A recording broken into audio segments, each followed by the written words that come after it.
100 years ago, this would have been a bustling mining town in the heart of the old Wild West. Today, these towns are deserted. When the gold ran out, the miners moved on, and booming places like Ruby, Arizona, turned into ghost towns. But there are more than ghosts living in Ruby. The prison still has its jailbirds. There are still rowdy saloon fights. And the town store has a new proprietor. The Wild West has returned to Ruby.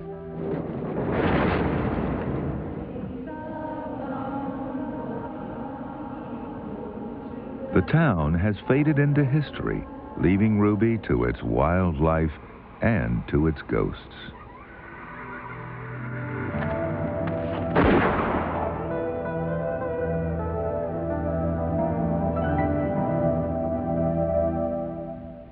Nature is made possible by the Corporation for Public Broadcasting and biannual financial support from viewers like you.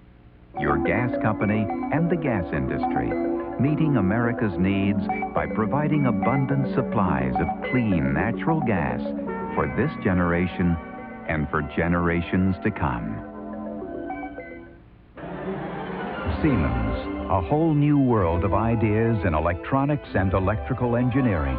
Siemens, precision thinking. And by Canon, quality and innovation for the way we work and live. Canon.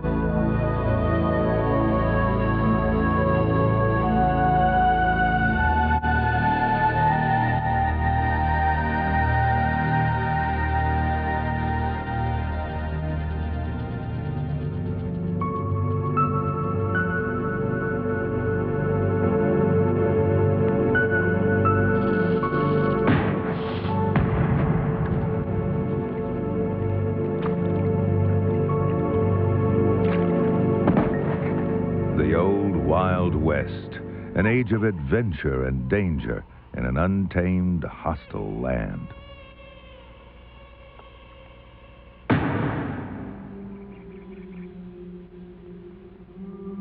This is the story of Ruby, Arizona, a place as wild as the West ever was. Settlers tried to make themselves at home here. They lived in modest houses, worked in the mines, sent their children to school, and bought a car when they could afford it. Today, it's a ghost town.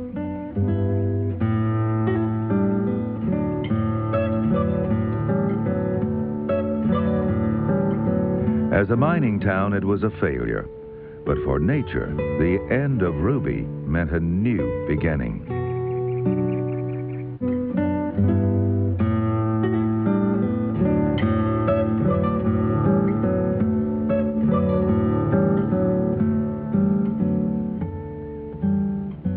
Our story begins in the 1870s, when fortune hunters, lured by the smell of gold, headed for a small valley in Arizona. Arizona was one of the last parts of the Wild West to be settled. It was a rugged land, arid, hot, and dusty. But it also had gold and silver. And that's all a prospector needed to hear. The original inhabitants, the wildlife, had to take a back seat during this invasion.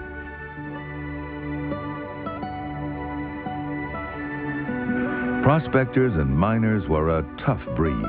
They came with little more than the clothes on their backs, determined to strike it rich or die trying. At first, they panned for nuggets, trying to sift a richer life from the waters. Soon they realized where the gold was coming from. It had been washed down from them thar hills.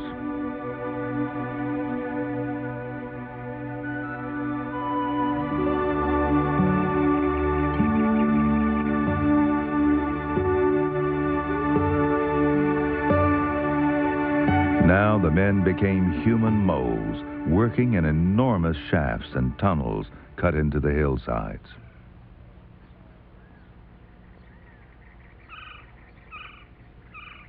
Wildlife found itself in a land being ripped apart. In addition, people regarded them only as food, sport, or vermin. Trees became beams to prevent the rocks from caving in on the miners. They were stripped from the land in enormous numbers. Today, a gold digger is someone who does little work for great rewards. But at that time, it meant back-breaking work, often with little reward. Mining towns sprung up all over Arizona.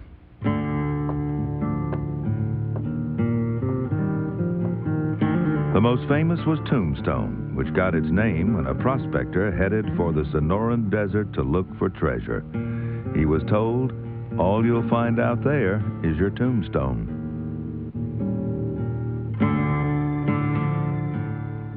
Cockfighting and gambling were the favorite pastimes in Tombstone. Wyatt Earp and Doc Holliday ran this town. In fact, the most famous gunfight in the West took place here on October 26, 1881 at the OK Corral. When things got too hot in Tombstone, many fortune hunters left. Some of them ended up in Ruby Valley.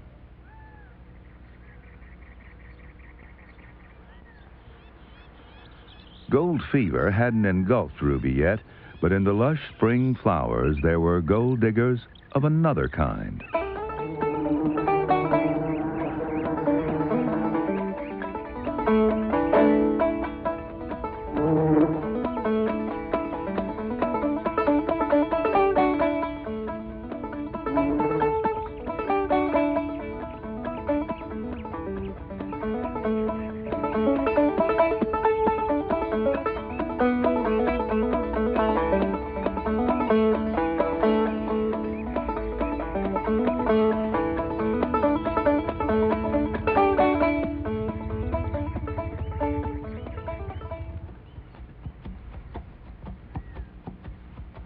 When the miners began moving into Ruby, they ignored the burst of color above ground, focused only on their quest below.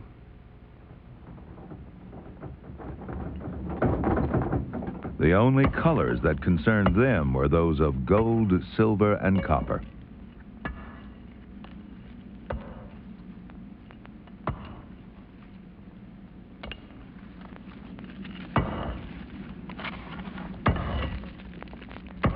The town began as a single shack under the prominent Montana Peak.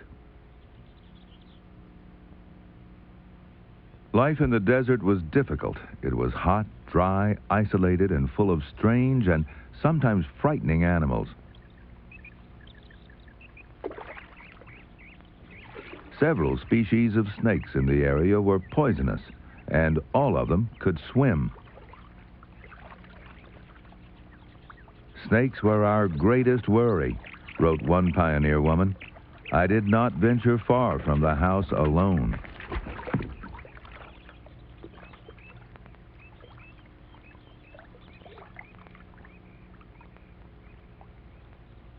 Soon the region had been stripped of trees to supply wood for the mines.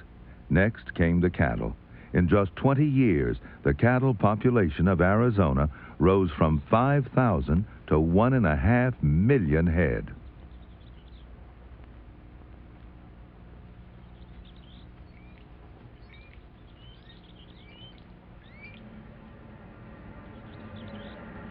Cattle were everywhere, and in some areas their impact on the land was devastating.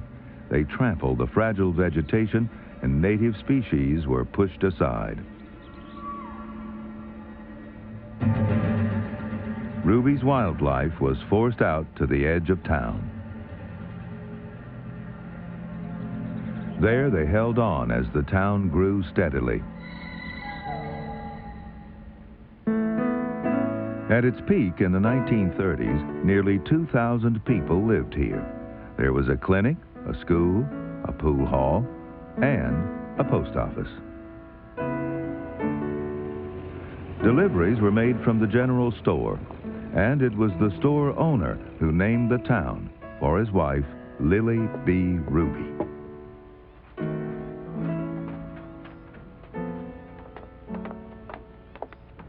The school had 150 students and 3 classrooms. Subjects like botany were taught to help the students better understand the desert that surrounded them. Right here, of an ocotillo fence that right. The ocotillo. And it was a truly remarkable desert. Some 250 species of birds, more than any other arid region on the continent, make their home in the Sonoran Desert.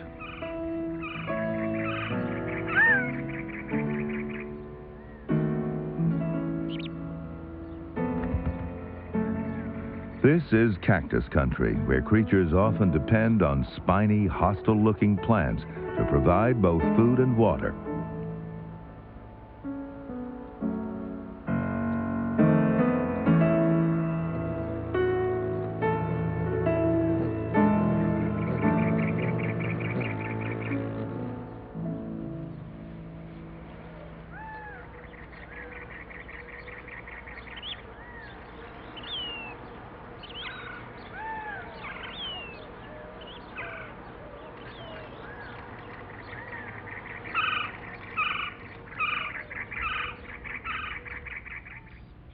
Students were taught about the practical uses of plants.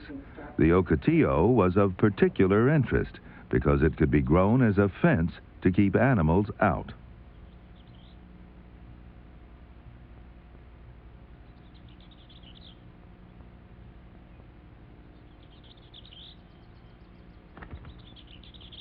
Although a hooded oriole had little to fear in Ruby, as a general rule, almost anything that moved was shot.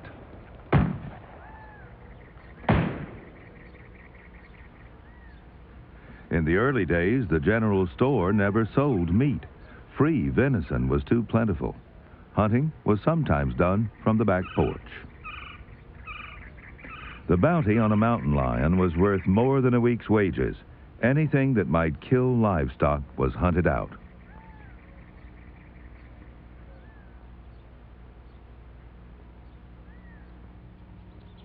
Snakes were killed out of fear and loathing. All the Arizona settlers killed snakes, one pioneer wrote.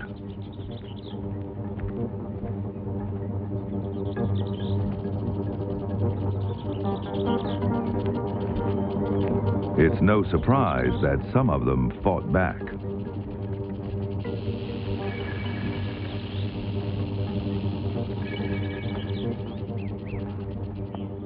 It must have seemed to these settlers that they were surrounded by danger. At the end of summer, lots of huge, hairy tarantulas wandered through Ruby in search of mates.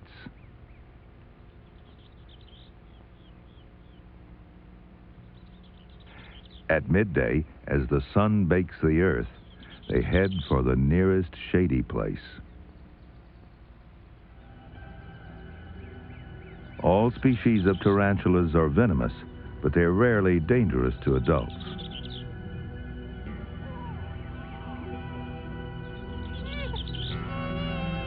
But for a baby, a bite could be very serious.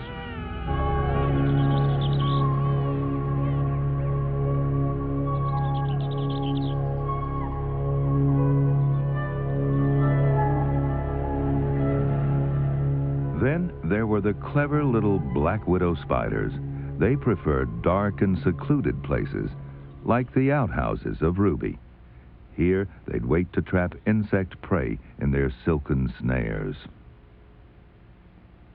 Their venom can cause severe pain and even paralysis in humans, though they're not aggressive and only bite when disturbed.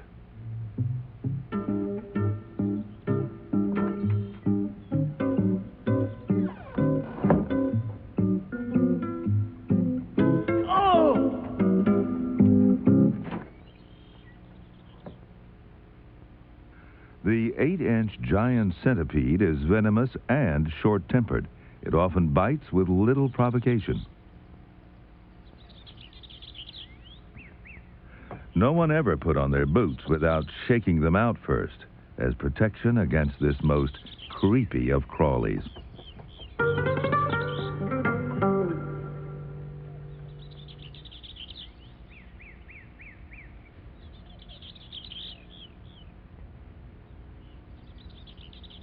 Rattlesnakes were a menace, even below ground in the mines. As the heat rose above, the snakes would make their way to the cool tunnels below. Some snakes remained here day after day, living in this subterranean maze.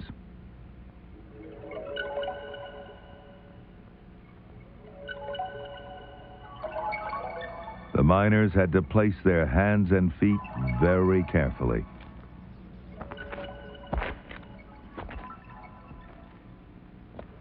Cave-dwelling bats discovered the man-made underworld as well. The bats, in turn, were soon discovered by the hungry snakes. Ruby seemed to abound in venomous creatures. There are only 2 poisonous lizards in the world, and Ruby has one of them, the Gila monster.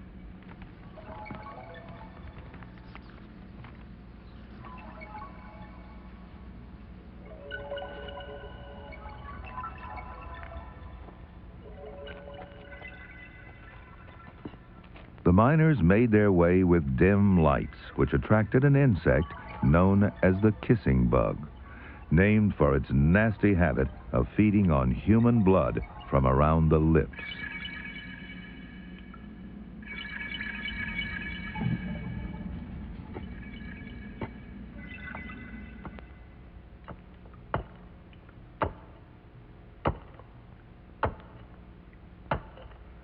But rattlesnakes were the main danger down here. Their poison sacs are often primed and ready, and they use heat sensors to find their warm-blooded prey in total darkness.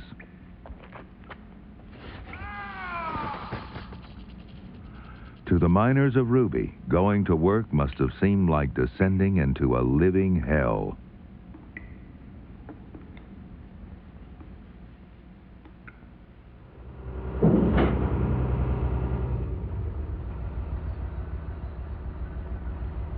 The sheer noise of the winches, generators, and pumps shook the valley. The natural peace had been shattered, and Ruby's native inhabitants were kept at bay while the earth was torn apart.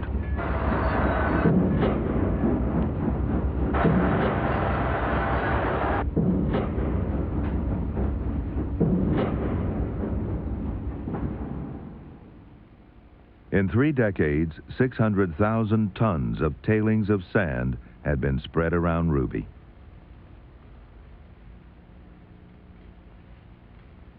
The hills had been chewed up and carved out, producing a Martian landscape. Mining had changed what was once a verdant valley into a wasteland. Mining towns came with their own dangers. It was a lawless time of bandits, cattle rustlers, and desperados. The general store seemed to invite trouble.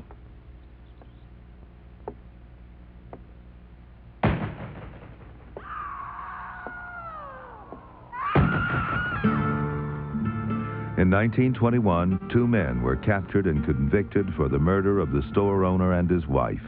One was hanged, the other escaped and was never found. Ruby was built on collective dreams. Many of the first inhabitants were Mexicans, as the entire region was once part of Mexico. Later, pioneers came from the east with the hope of providing their families with a better life. And for a while, it was a good life.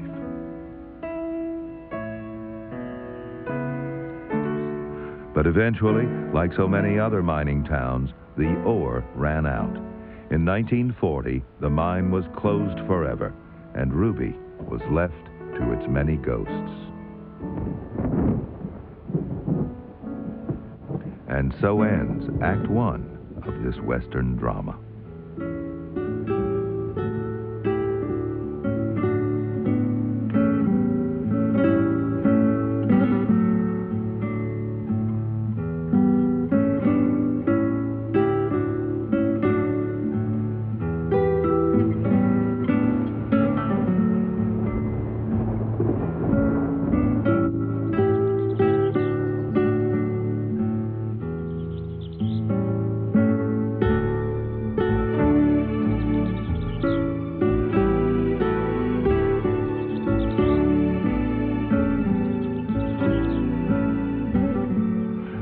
was now vacant property, ready to welcome new tenants.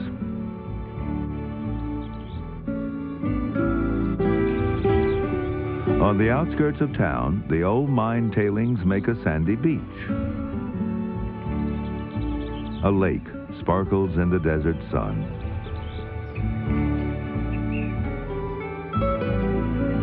And there are housing opportunities in the old town itself. The infamous store, the jail, and the school. Ruby may be a ghost town, but it certainly is not dead. Its original inhabitants have come home.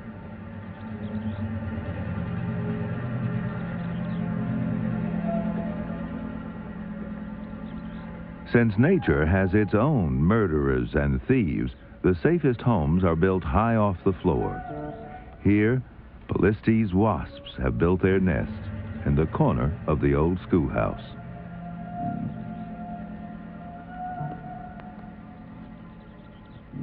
The wasps chew and mold a caterpillar pâté for their young, who ask to be fed by scratching on the sides of their chambers.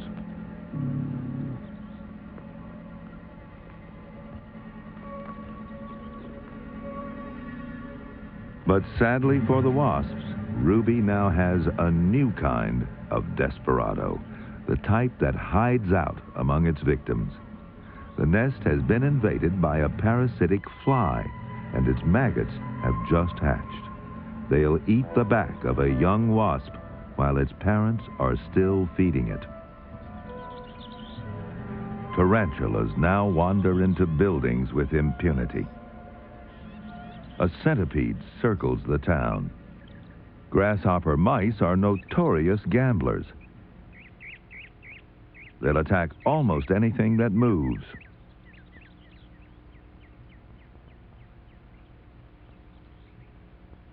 But a smart gambler knows when to fold. Meanwhile, the giant centipede has found a victim. It's considerably bigger than the mouse, and its front jaws are venomous. The mouse weighs the odds, and this time plays his hand.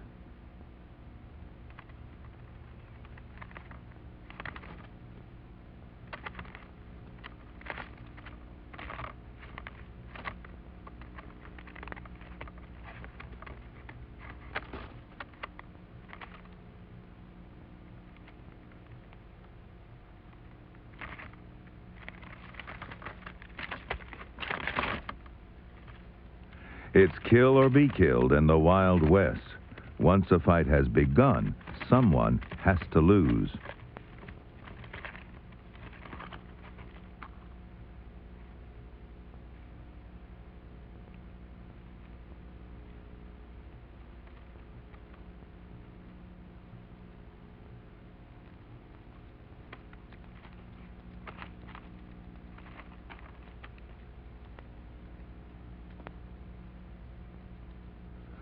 The centipede takes a dying gasp.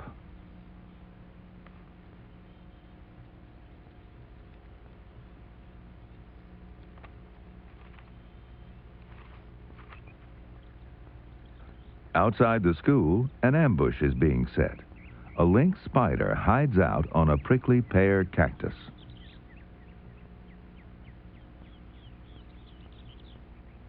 The cacti only flower during 2 weeks of the year for a few hours a day. Bees enjoy a short but sweet relationship. The spider has the bee just where he wants it, but his timing has to be perfect.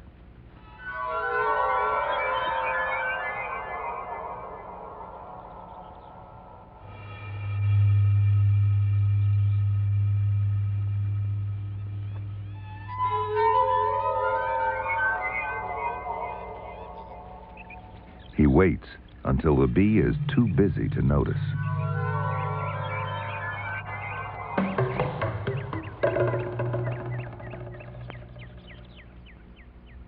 A few months later, the cactus fruit now provides a nest for hundreds of baby lynx spiders.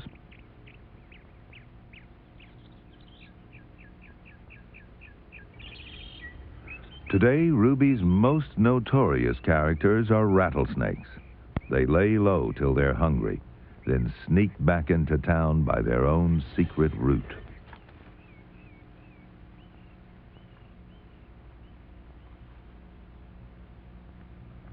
Few residents of Ruby can stop them. The best they can do is try to avoid them. These black phoebes have built their nest as high as possible.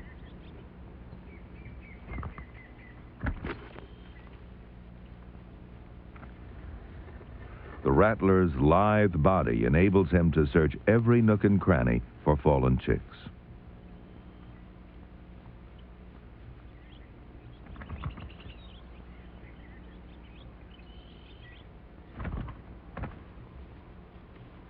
Swallows use mud and straw for their home, the same materials the settlers used in their adobe structures. In Ruby, people protected their homes with a gun. The swallows just try to prevent marauders from even getting near their front door.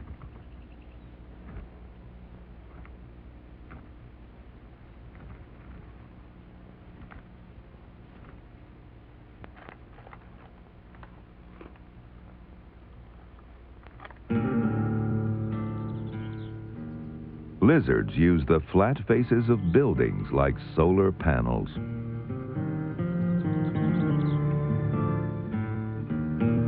Tree lizards have an even craftier use for the old buildings. Window screens, once built to keep insects out, now become a metallic web to trap flies.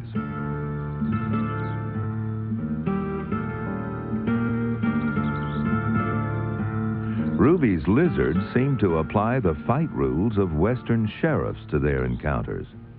They wait for the fly to make the first move.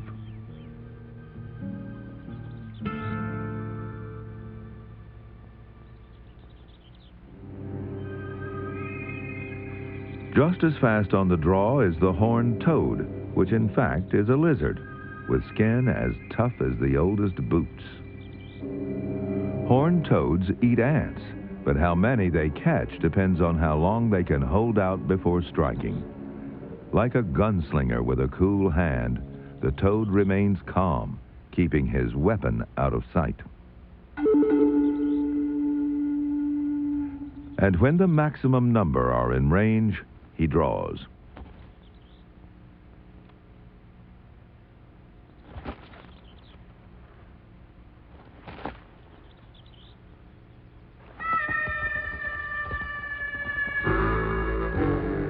High noon, earless lizards have to do push-ups to lift their bodies off the sizzling surfaces. Nature's version of the Sundance Kid.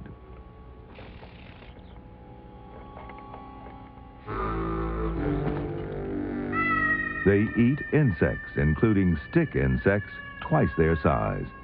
But you have to be careful about sticks around this town. In the tree outside the schoolhouse, a vine snake uses a disguise to avoid being identified by its victims. It poses as a branch.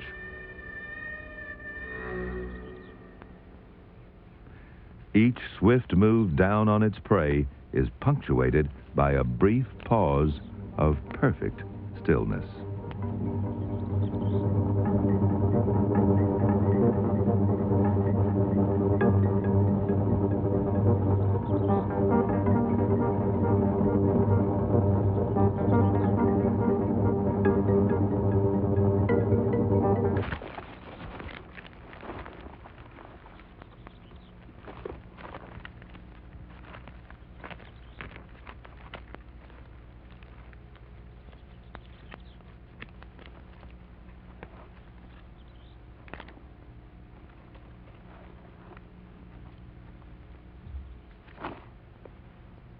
A stranger stalks the empty streets. Lord, wrote one of the teachers, it was the most hideous reptile I had ever seen. But as it turns out, the Gila monster is one of Ruby's more docile inhabitants. Mining required a lot of water, so Ruby's residents built a lake. Today, this is the richest wildlife habitat in the area.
The most unexpected visitor here, bearing in mind that we're in the middle of a desert, is the king of fishermen, the osprey.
In the height of summer, the streams flowing out from the lake often dry out, trapping fish into smaller and smaller pools.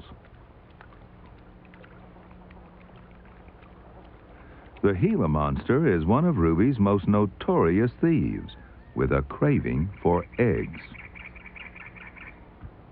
This killdeer is trying to keep her eggs cool. She uses her feathers to soak up water to bring back to the nest.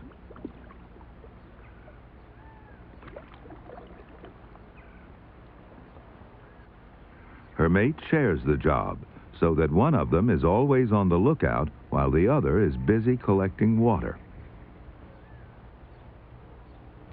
It would be impossible for the birds to raise their family in this sweltering part of Ruby without this air conditioning.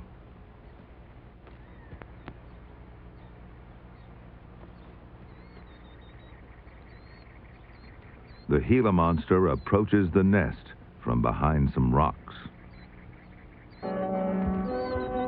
The killdeer tries the old broken wing trick, pretending to be wounded to lure the monster toward her and away from the nest. This time, the Gila monster is satisfied with just one of the eggs. They rarely bite people, so there was little reason for the pioneers to be afraid of them. "I've ceased to fear him," the teacher later wrote, "though it will be a long time before I shall consider him handsome." The killdeer have laid enough eggs to keep ahead of the predators. A few weeks later, they have a healthy brood of chicks.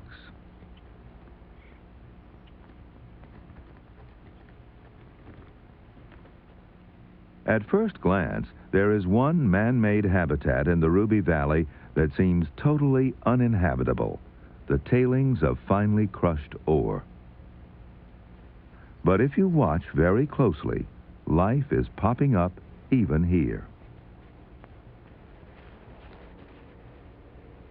A group of male cicada killer wasps are all trying to mate with a female at the same time. The mated female searches for a place to lay her eggs. The packed sand makes a perfect nursery for these extraordinary diggers.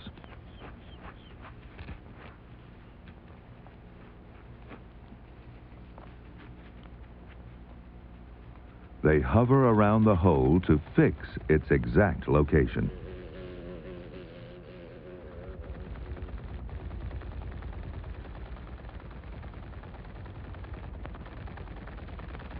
Now the wasp takes off to hunt for cicadas for her brood. When she returns, she will have a blueprint of the area to help her find the way home.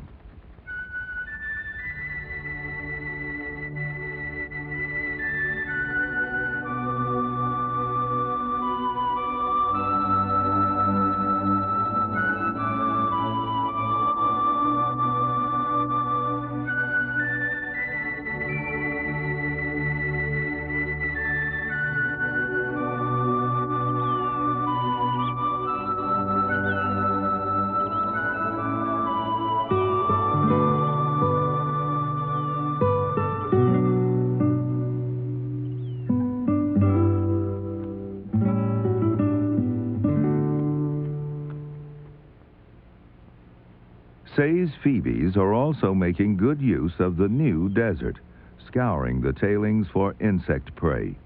They've built their nest on a sand wall as protection from rattlesnakes.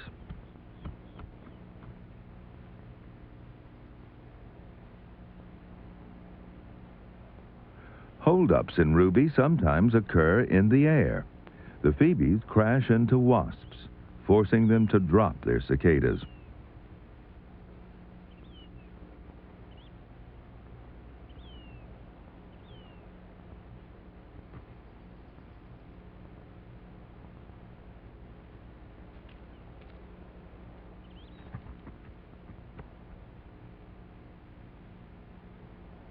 Eventually, the wasps find another cicada, but they don't kill it, they paralyze it.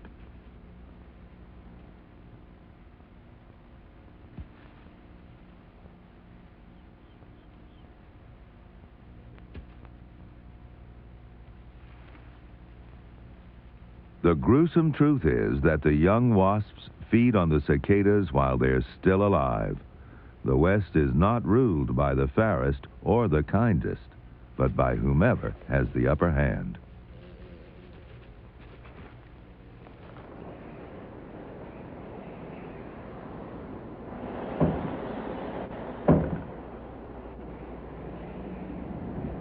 For a short period each year, a dramatic change takes place in Ruby. Every summer, monsoon-like storms sweep the valley.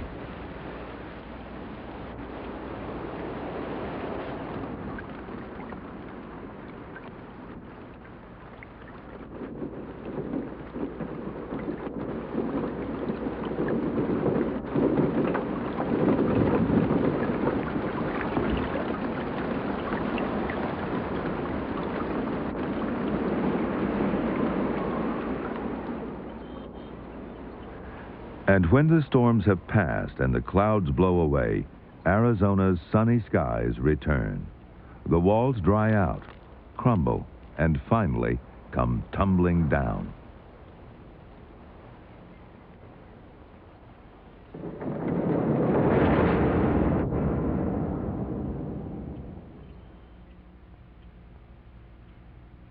Even though this old town is dying, it's still viewed with nervousness and suspicion. Have the people really gone?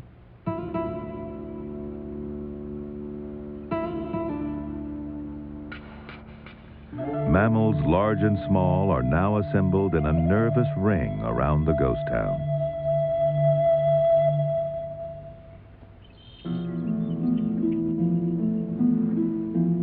Javelina, also known as peccaries, browse just across the border. These desert pigs have prodigious appetites. They'll eat almost anything, including roots, locusts, berries, garbage, even cactus spines and thorns.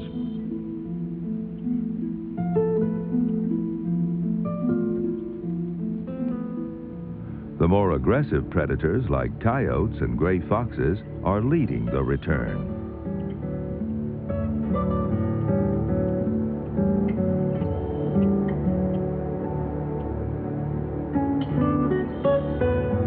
But by the time all of them have plucked up the courage to come back into town, it may have vanished before their very eyes. All of Ruby is now being recycled.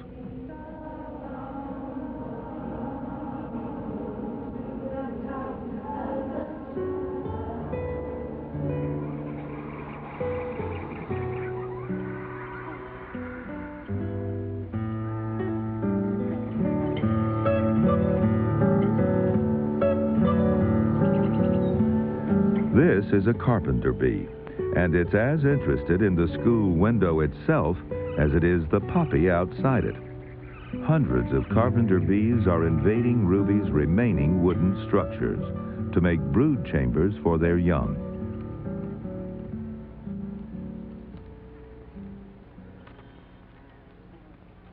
They bore neat holes in the wooden frames and then excavate inside.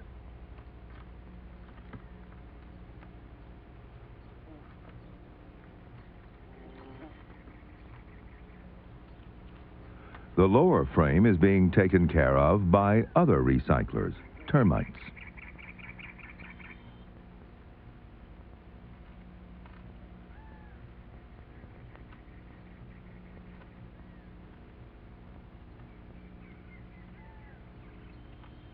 Everywhere you look, another building bites the dust.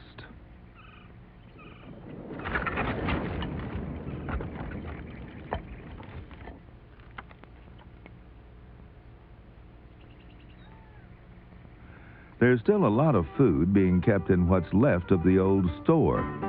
Harvester ants are busy collecting seed pods.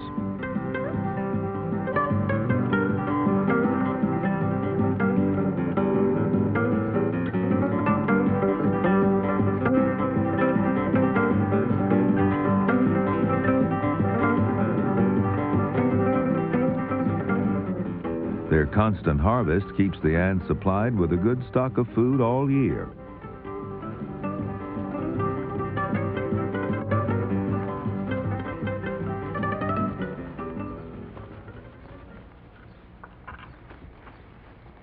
The seeds are processed and fed to the young, who are carefully attended and cleaned by nursing ants.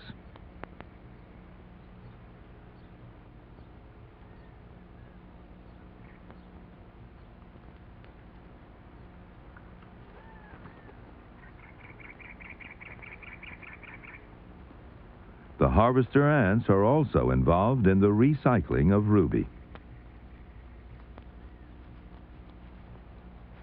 They found chips of green copper ore left over from the mining days. They treat them as junk. Since this store was the scene of 4 murders, it isn't surprising that the ants have discovered a spent cartridge in the floor, a grisly reminder of Ruby's darker past.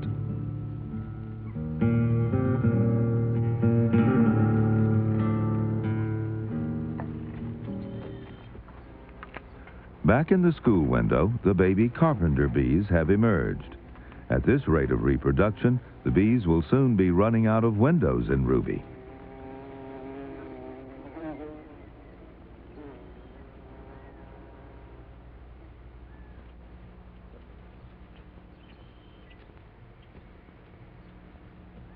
When a bee dies, it's recycled too.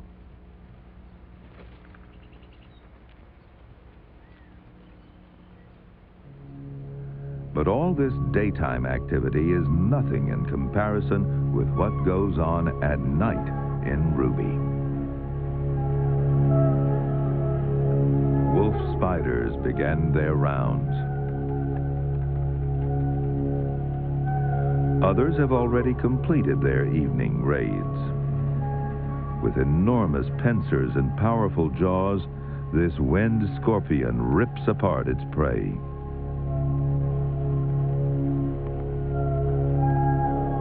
On the other hand, once this rattlesnake finds his meal, he'll swallow it in one long gulp.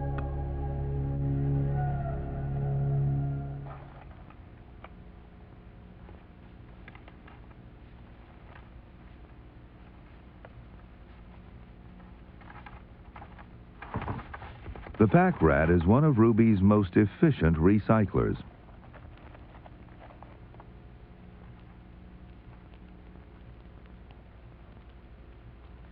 Everywhere, things are going bump in the night.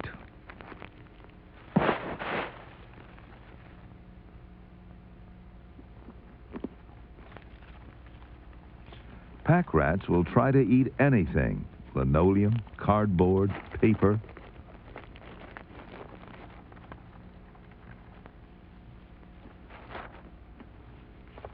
Old leather.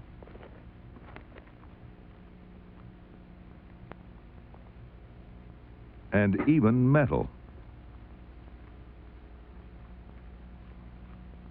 Ruby is now crawling with pack rats.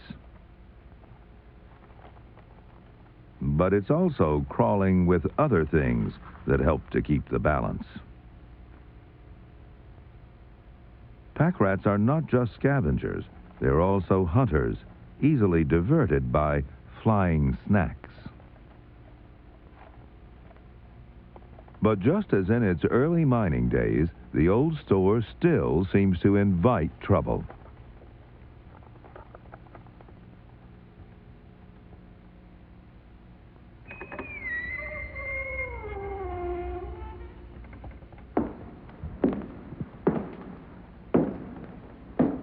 A ringtail, relative of the raccoon, has snuck in the back door.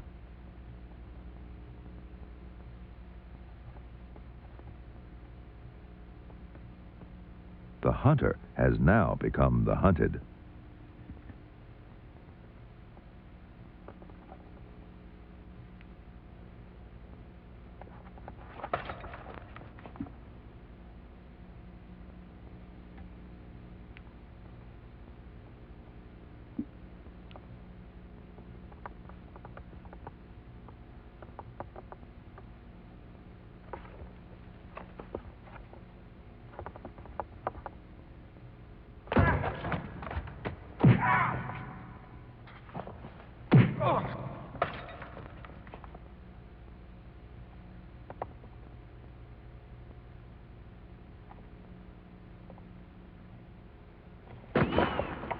As in most showdowns, the one with the biggest gun usually wins.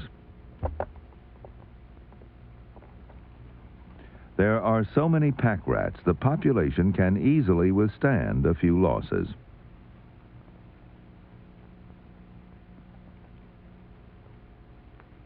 The youngsters are shielded from the raucous brawls and street fights, tucked away in complicated nests called middens.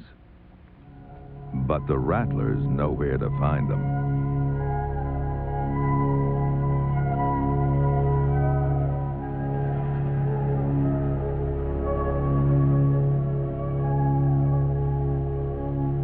Pack rat and snake sense each other in the same instant, but the rat's midden has many avenues of escape.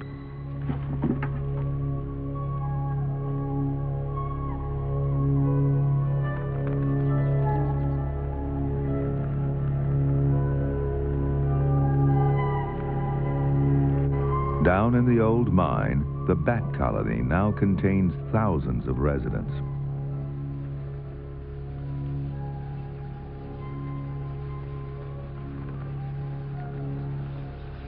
The bats leave these artificial caves as the moon rises and skim the lake for its nighttime insects.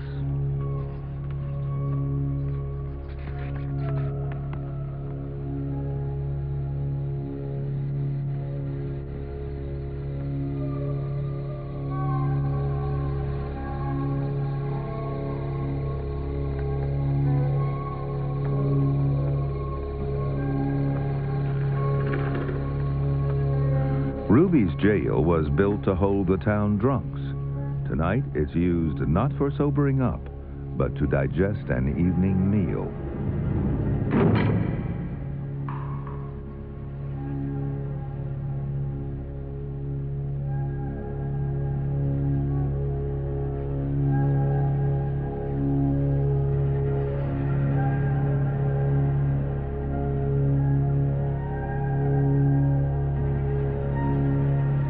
The byproducts of all this eating and digesting fall to the floor, where nothing goes to waste.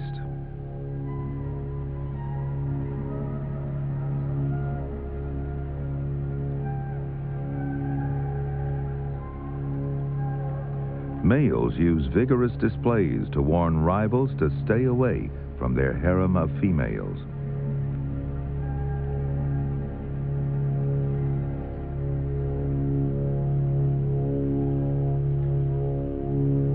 The bats stay behind bars until just before dawn. They make a second feeding foray. Then, as the sun rises, make their way back down the mine. Two of the bat colonies contain species which may become protected by federal law. This protection could help conservationists in their battle to preserve the whole Ruby Valley as a wildlife sanctuary.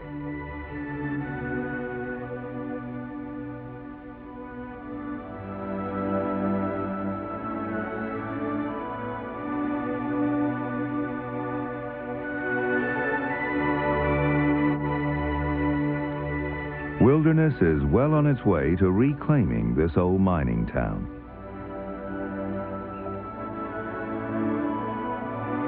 In a way, it's fortunate that Ruby's mining days didn't last very long. Consider what the Ruby Valley would have looked like had the mines been a bigger success. Ruby is surrounded by successful mines, and they all look like this.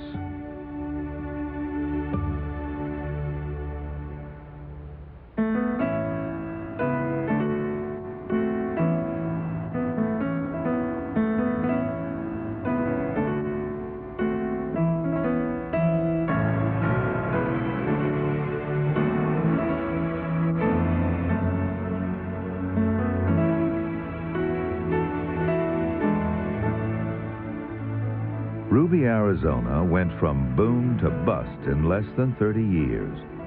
But perhaps it wasn't such a failure after all.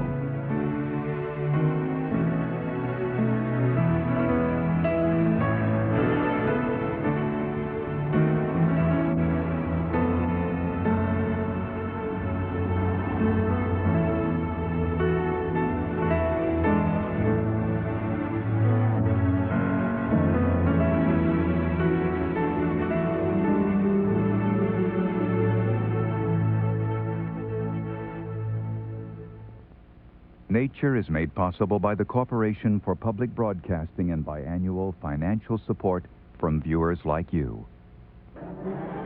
Siemens, a whole new world of ideas in electronics and electrical engineering.